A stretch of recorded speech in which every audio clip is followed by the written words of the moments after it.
Guess not all of Vesemir's teachings have receded into oblivion.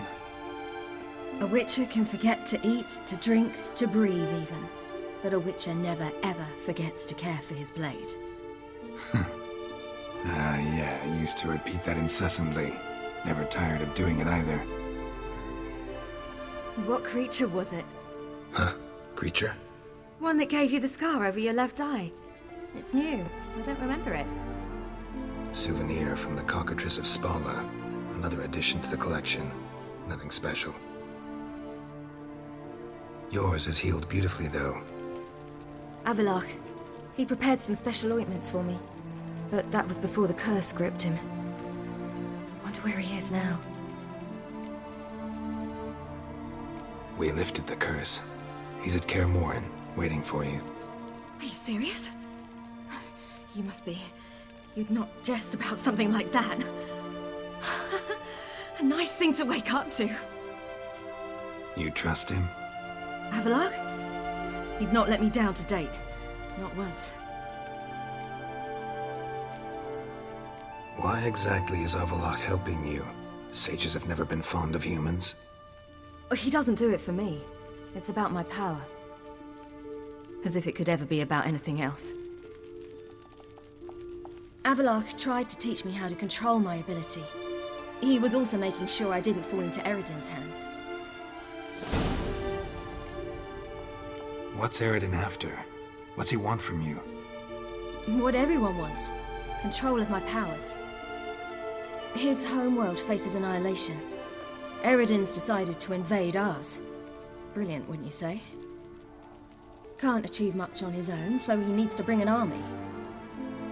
Except his navigators can't possibly move him and thousands of NL between planes. Their abilities won't allow it. Whereas yours will. Exactly.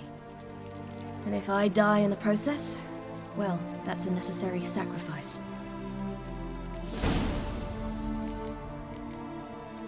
How do you ever start traveling with Avallac'h? As soon as I'd left you and Yen on the Isle of Avalon, I found myself pursued. Eredin and his Red Riders were on my heels. I fled through many worlds, many times. They came very close to catching me once. It was then that Avallac'h appeared, out of nowhere. He found a portal, and took us to a world where Eredin couldn't find us for, oh, perhaps half a year. The world where Eredin couldn't find you. What was it like? You wouldn't believe me if I told you. Try me. People there had metal in their heads. Waged war from a distance, using things similar to megascopes. And there were no horses. Everyone had their own flying ship instead. Ciri, stop fooling around. Told you wouldn't believe me. We should have stayed there. So why'd you return? I thought the hunt had lost my scent for good.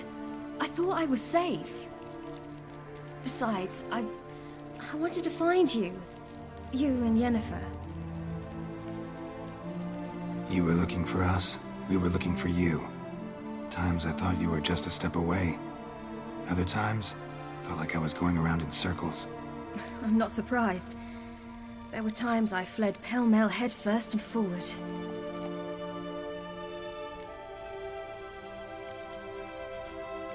So tell me how it happened, step by step. Eredin located us mere moments after we landed on Ard Skellig. Soon after, he and his riders surrounded us. I thought it was over, the end. Turned out Eredin had other plans. He produced the phylactery, uncorked it. A fog enveloped us, and Avallac'h began gasping for air. That's how Eredin cursed Avallac'h, triggered his transformation into Uma? Yes. He didn't wish to kill him. Humiliation, that's what he was after. But Avallac'h refused to succumb without a fight. He cast a spell that wrought havoc in the hunt's ranks. And in a full half of a forest on Ard Skellig. Yet it also gave us time to flee. Avallac'h opened a portal. I leapt in. He was supposed to follow right behind me, but something went awry. Impaired by the curse, he failed to reach the portal in time. We had agreed that if anything went wrong and we were separated, we would meet at his hideout in Velen. But you failed to meet there. Yes, we failed to. Once through the portal, instead of at Avalok's hideout, I landed right in the middle of Crookback Bog. I barely escaped the crones. And then there was the Baron. You know, he took me hunting. I killed a wild boar with my sword. I heard. A coincidence, really. I had no desire to hunt that day, but it felt wrong to refuse. I'd taken nothing remotely resembling a hunting weapon. I simply hadn't intended to hunt. I was wandering through the forest, breathing deep the air. And then I heard a strange sound. Unsettling. Boar attacked you? Mm-hmm. Big as a bison, and lumbering straight at me. And all I had was my sword. Had to manage.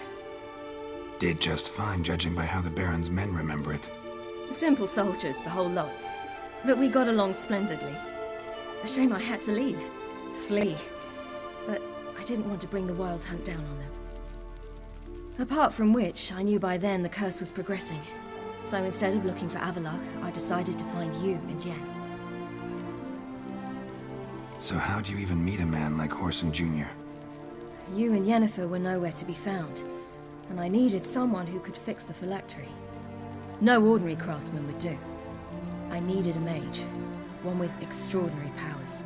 Dandelion took it upon himself to help me. It was as if his honor depended on it. He arranged a meeting with a mage, but it proved a trap set by the temple guard. Failed to mention that. Probably didn't want to worry you. Later, we learned the guard did that sort of thing regularly, in the hope of nabbing anyone who collaborated with mages. We needed to find another way. That was clear. Then Dandelion said he knew a man who owned a piece of Novigrad, as he put it, could do more than others. He was certain to know someone who could fix the phylactery. Horson Jr. Mm-hmm.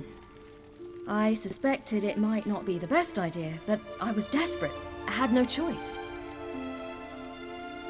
You suspected right. Horson was not the ideal partner in crime. Damned simpleton got it in his head that we cheated him and kidnapped Dudu. Who you promptly freed only to have to flee to Temple Isle. Great idea. We hadn't planned it. Had no time to consider. We just bolted. I didn't even realize the guardsmen were driving me into a trap.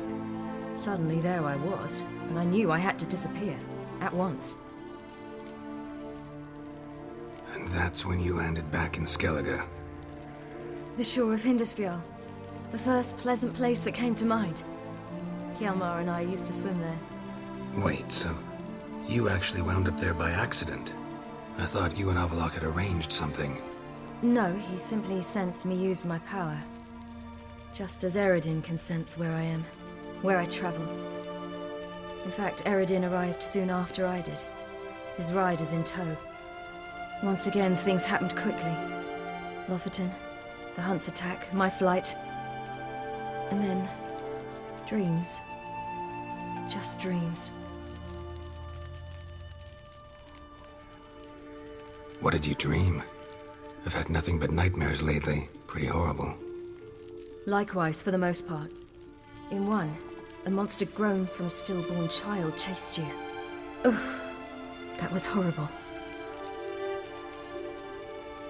Had a few nice dreams.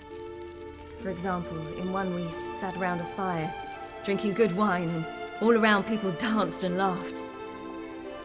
I like that one a lot better. Me too. But these dreams, and the others, ended in some tower. No matter what I dreamed, in the end, I would enter a tower. Recognize it? Know where it might be? Not sure. I don't think so, but there was something familiar about it. And something terrifying. The tower was stark and dead. But at the same time, I felt I had to enter it. Did you? No. Dreams all ended with me searching for the entrance. And the last time, instead of the tower, I saw your grizzled face. If not for the scar over your eye, I'd have thought I was still dreaming.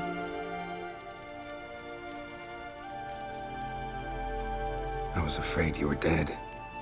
Found some dwarves here. Said they'd try to wake you, but you were cold as ice, and you weren't breathing. And yet you came in. Who listens to dwarves these days? Speaking of which, they're probably getting antsy. We should go. Got a boat on the beach. Once we land, we'll head for Kaer Morhen. On horseback. Right. Conventional means of travel. They're just better. Though a portal would be quicker. And draw Eredin to us immediately. Rather not risk it. Besides, I hate portals.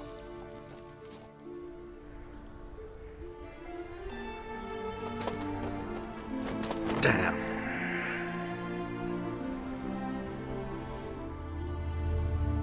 Listen, we gotta think of a way to...